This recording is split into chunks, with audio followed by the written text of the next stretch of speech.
കരുവന്നൂർ ബാങ്കിലെ ഒരു വായ്പാ തട്ടിപ്പ് കൂടി പുറത്ത്. സ്ഥലമുടമ അറിയാതെ 35 ലക്ഷം രൂപ വായ്പയെടുത്തെന്ന പരാതിയിൽ ബാങ്ക് മുൻ മാനേജർക്കെതിരെ കേസെടുക്കാൻ കോടതി ഉത്തരവിട്ടു.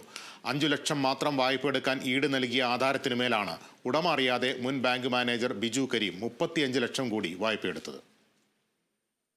സഹകരണ ബാങ്ക് മുൻ മാനേജർ ബിജു കരീമിനെതിരെയാണ് കേസെടുക്കാൻ കോടതി ഉത്തരവിട്ടത്.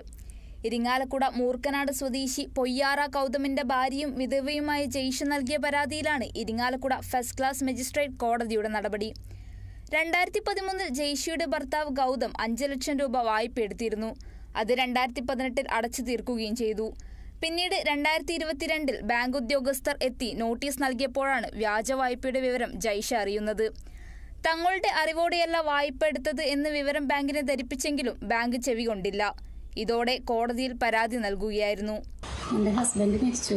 അപ്പോൾ ആള് മരിക്കുന്നതിന് മുന്നേ ഒരു 5 ലക്ഷം രൂപ ലോൺ എടുത്തിരുന്നു. അപ്പോൾ അത് ഞങ്ങൾക്ക് കുറച്ച് സ്ഥലം ഉണ്ടായത് ഞങ്ങൾ കടക്ക് വീട്ടി 2018 ആൾ മരിച്ചു. അതിനുശേഷം ഇങ്ങനെ ബാങ്കിൽ നിന്ന് നോട്ടീസ് വന്നിട്ടുണ്ട്. 35 ലക്ഷം ലോണുണ്ട്, അത് എത്രയും പെട്ടെന്ന് തന്നെ തിരിച്ചടയ്ക്കാൻ പറഞ്ഞിട്ട്. അപ്പോൾ ഞങ്ങൾ പോലീസിലും ക്രൈം ബ്രാഞ്ചിലൊക്കെ പോയി കേസ് കൊടുത്തു. പക്ഷെ അവർ ഈ ബാങ്കിലെ രേഖകളും ഒപ്പുകളൊക്കെ കാണിച്ച് ഞങ്ങളെ തിരിച്ചയച്ചു. പിന്നീട് ഞങ്ങൾ കോടതിനെ സമീപിച്ചത്. ഇത് ആദ്യമായാണ് സ്വകാര്യ വ്യക്തിയുടെ പരാതിയിൽ കരുവന്നൂർ ബാങ്ക് തട്ടിപ്പ് കേസിൽ കോടതി ഉത്തരവ് വരുന്നത്. Kerala vision news, Thrissur.